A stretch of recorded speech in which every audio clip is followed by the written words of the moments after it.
mau ketemu Raja Puri Agung kelihatan harus rapi. Sudah seperti orang Bali, panggil beli miing.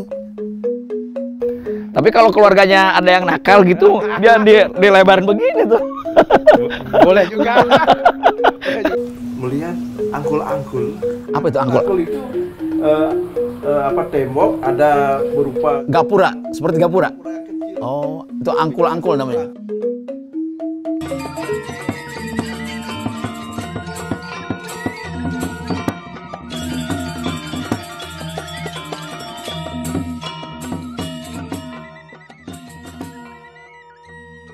Sobat Iwa, kita lihat rumah-rumah tradisional di Bali ini cenderung mendatar atau horizontal. Ini menunjukkan sebuah dimensi hubungan sosial masyarakat yang egaliter. Demikian juga dalam hubungan sosial antar keluarga. Tidak lagi memanggil yang lebih tua itu dengan kakak atau abang atau mas. Mereka cukup dari mulai urutan kelahiran. Misalnya dari mulai wayan, ketut, komang, kemudian juga ada yang manggil putu, ya, dan lain sebagainya. Nah, ini menunjukkan bahwa harmonisasi antara keluarga itu juga adalah egaliter. Nah, kalau mau tahu lebih jelas bagaimana hubungan arsitektur rumah tradisional Bali dengan aspek filosofisnya, dengan hubungan masyarakatnya, saya punya sahabat, Pak Cok, udah lama banget nggak ketemu. Tarik sama beli mie. Waduh, untung udah rapi. Ya. Ya, terima kasih. Mohon maaf agak sedikit terlambat. Ya.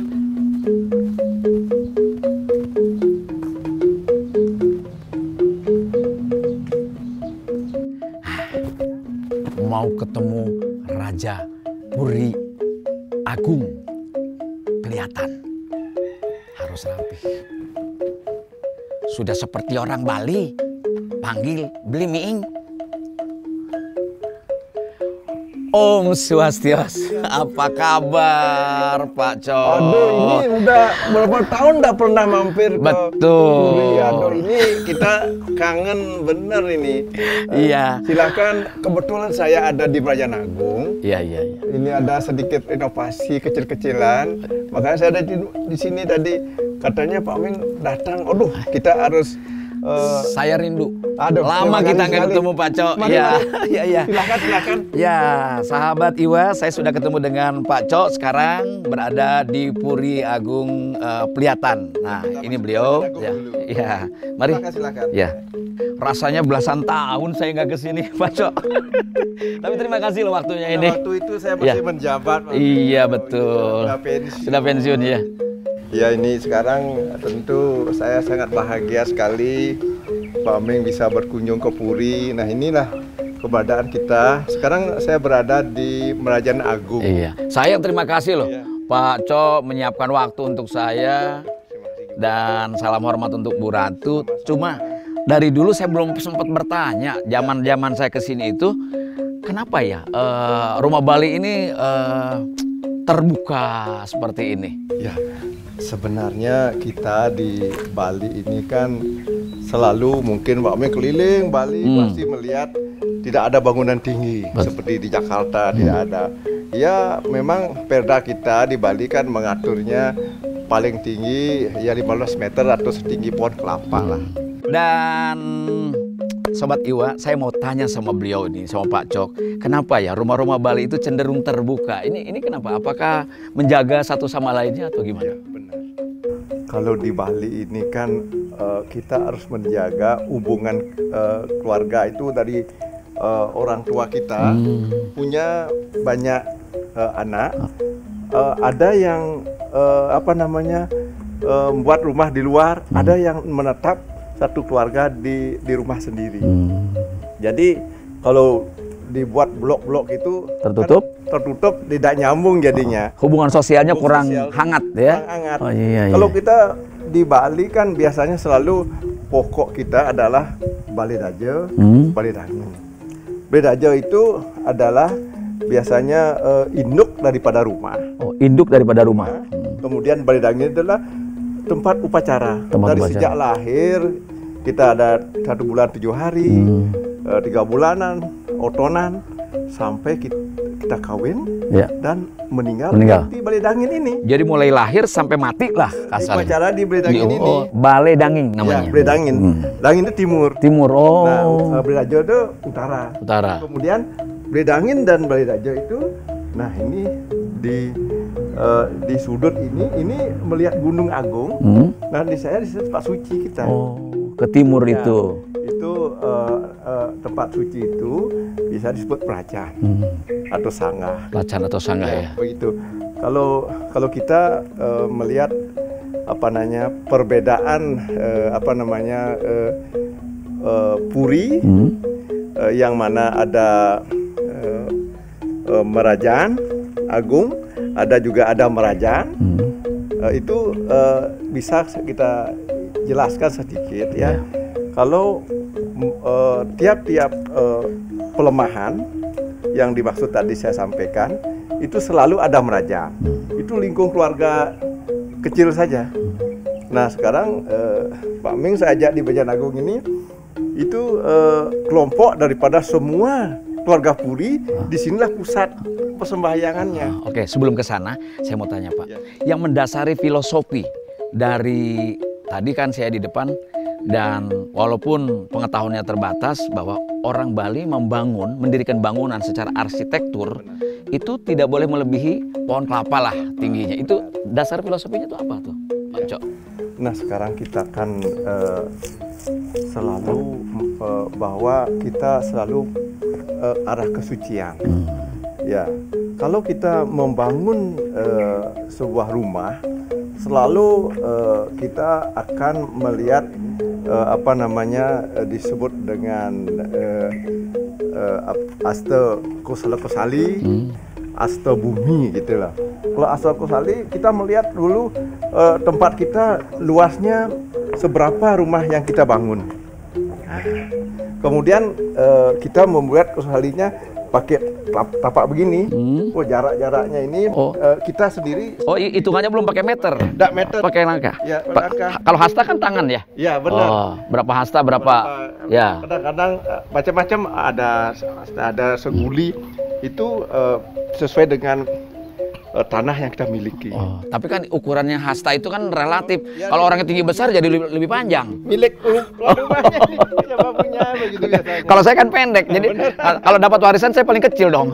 Tapi beda.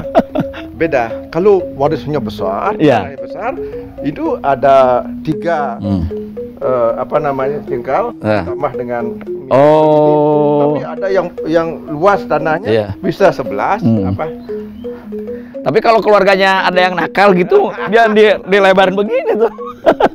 Boleh juga. Pak Cok, saya udah nggak sabar nih. Saya nggak sabar ingin melihat-lihat lagi. Kan ini tadi Pak Cok sudah ada badan, kemudian kepala, kemudian kaki. Jadi terkesan bahwa layout dari arsitektur Bali ini seperti juga anatomi tubuh manusia. Benar. Saya mau langsung lihat rumahnya. Silakan kita mampir. Gih. Monggo.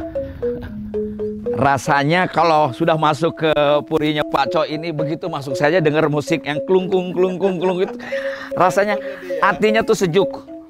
Makin ke dalam sini saya makin asik ini. Terima kasih sekali. Ini selamat siang. Bu Ratu masih ingat saya? Masih dong. Ya kan sahabat lama saya bilang sama Pak Cok, sudah lama saya nggak berkunjung ke Bali sih, mungkin sering tidak, tapi beberapa kali. Tapi saya mohon maaf kalau nggak sempat mampir ke sini. Iya, terima kasih, ini lama sekali kita nggak ketemu. Iya. Ketemu. Saya justru terima kasih Bu Ratu sama Pak Cok ngasih waktu sama saya ini. Iya, kan susah-susah. Tapi Ibu sehat-sehat ya? Sehat. Pak Ming, sehat juga. Pak Cok, makin seger. Iya Bu. Mari. Iya. Mau tadi keliling-keliling di belakang. Iya, saya mau ke Balai Gede. Iya. Iya. Makasih Bu Ratu. Saya ngobrol dulu ya. Ya, silakan. Nggih. Ya, kita sudah sampai di Gedung Agung nih ya, Pak Cok. Benar. Ya. Ini Gedung Agung, itu Balai Dajo. Oh iya. Silakan Sambil duduk. Nah. saya nggak sia-sia berkunjung kembali menjumpai Pak Cok, sudah beberapa tahun nggak kesini, artinya sudah dapat informasi. Nah sekarang saya masih mau tanya juga nih, kira-kira nih kan di Jakarta juga banyak orang Bali yang dengan mudah kita mengidentifikasinya. Pasti rumahnya orang Bali nih, karena dari mulai pagar itu kelihatan sekali. Lalu ada pura kecil di halaman rumahnya, mungkin untuk persembahyangan atau apa, itu mudah. Nah, sekarang kalau kita sebut saja, kalau di Bali kan sudah paham. Kalau orang Jakarta ingin mengadopsi arsitektur Bali, itu kira-kira persyaratannya apa? Pondasinya harus seperti apa? Pagarnya seperti apa? Ventilasi seperti apa? Atapnya bentuknya harus seperti apa? Ada nggak tuh Pak Cok? Ya memang ciri khas arsitektur Bali itu kan ya sangat beda dengan arsitektur apa namanya, katakanlah rumah-rumah Adat yang lainnya. Indonesia lainnya begitu. Kenapa? Kalau sejak awal pada waktu kita keliling umpama di mana saja, entah di Lombok, entah di Jakarta, di mana melihat angkul-angkul. Apa itu angkul? Angkul itu apa, tembok ada berupa Gapura, seperti gapura. kecil. Oh, itu angkul-angkul namanya. Angkul. Kalau dia punya mobil, ya sebelahnya buat garase angkul-angkul begitu. Oh.